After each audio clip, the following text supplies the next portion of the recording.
All right, we're going to talk about how you can build pixel-perfect custom-sized placeholders in Camtasia. And this technique's a little bit different than the other things I've been teaching you about size and how to hack groups. So let's first off just start off and say, okay, hey, I'm going to build this little reusable library asset, this video wall. And I want it to look something like this, right? So it's going to have a bunch of 640 by 360 placeholders in it. All right, so visually it's really important, I think, to have really precise sizes just for your alignment here. It's going to help be a hint to users about what size is needed here.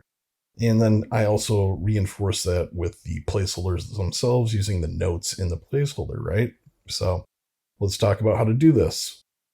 Camtasia treats groups a little bit differently. And so the way to work around and get precise sizes is to actually adjust your project settings. So I'm going to jump out and I'm going to make this project into, let's just go with an old school Instagram 640 by 640 rect. All right. And I'm going to hit apply. And now you can see here are my project dimensions, my canvas size, right? So when I drop a placeholder down, Camtasia automatically always attempts to use the aspect ratio and size placeholders to the canvas size. You can obviously come in and resize things and sort of get a really fast and loose mechanism of this, but one thing to be aware of is you're always adjusting your scale there. So I want always my placeholders to be 100% scale and precisely the dimensions that I want the placeholder to be, right? So now that I've got a placeholder here that is truly 640 by 480, I simply add it to the library. Choose add. We'll name this 640 by 480. And we're going to use the visible size. And now I have this placeholder here. So I'm going to delete this guy off the timeline. And I'm going to come into my project settings and jump back out to 1080p. We're going to apply that, and we're going to drag this guy down just to sort of prove, yes, indeed, we have 100% scale, a placeholder that is now 640 by 480 and can be reused, right? So you can do that, and I encourage you to build up a library of placeholders to use in your templates and your reusable library assets. So I do this quite a bit. You can see I've got really common video resolutions here.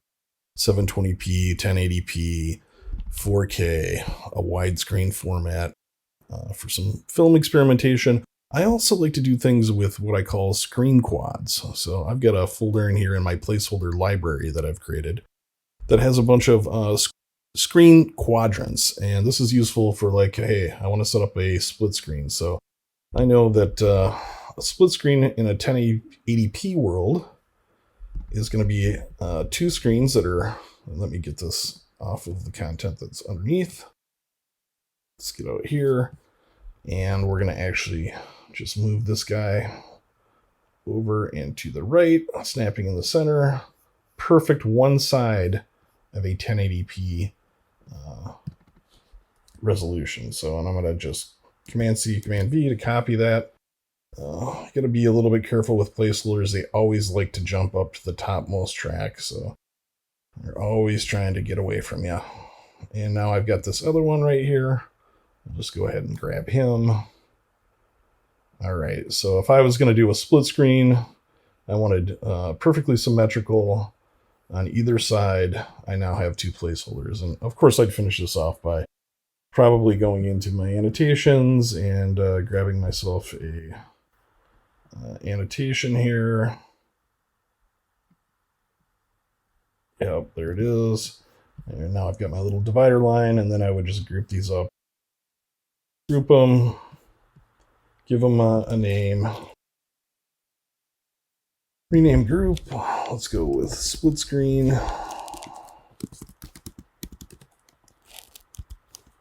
(1080p). And now I would add this to a library. So I'm going to add it to a library, and we'll just leave it in there for now.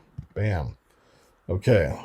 So great for blocking off content when you're trying to pull off an effect like a split screen. Great for reusable assets like that video wall. let's look at a couple other examples too of where I use these. So we already showed you the video wall. Here's some device frames, some static device frames I've built, and I've actually got a bunch of these device frames in a group. Let's just grab this guy and yank him out here where he's a little bit more by himself, isolated, and we're gonna ungroup him. So Command U, and you can see here's a bunch of other groups inside of it.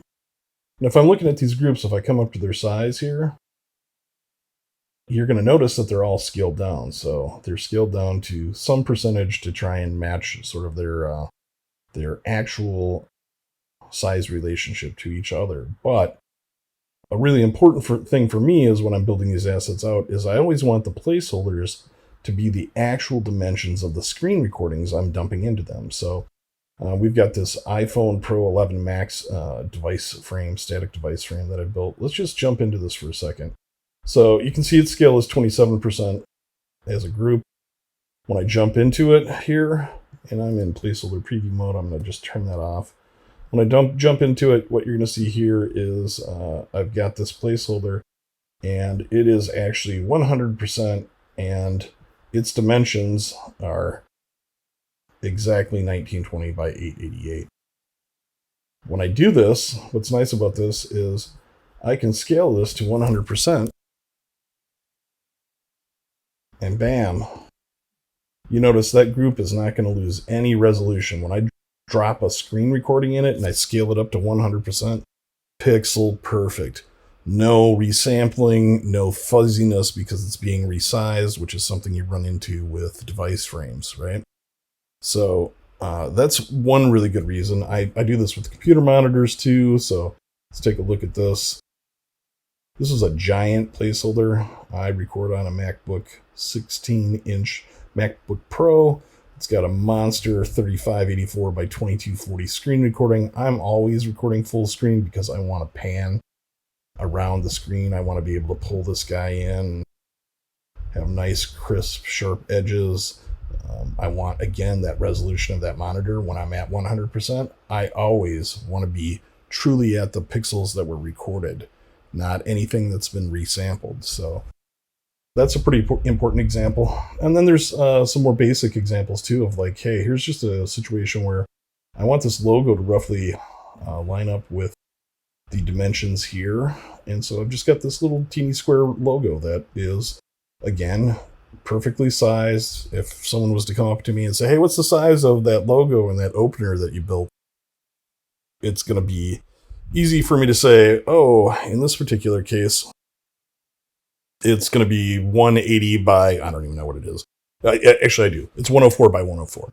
So they know when they're creating their asset, hey, make it 104 by 104. It's going to fit in there perfectly. Or put it in a 104 by 104 ping container and center it so that it'll always line up perfectly. That's a blocking technique that a lot of people use. So placeholders, custom placeholder sizes, they're going to help you make and build templates. They're going to help and make you build reusable library assets. They're going to help you block off your content, your timeline for special effects that you're trying to pull off. So I hope this helps. I hope you understand now how easy it is to make a custom-sized placeholder.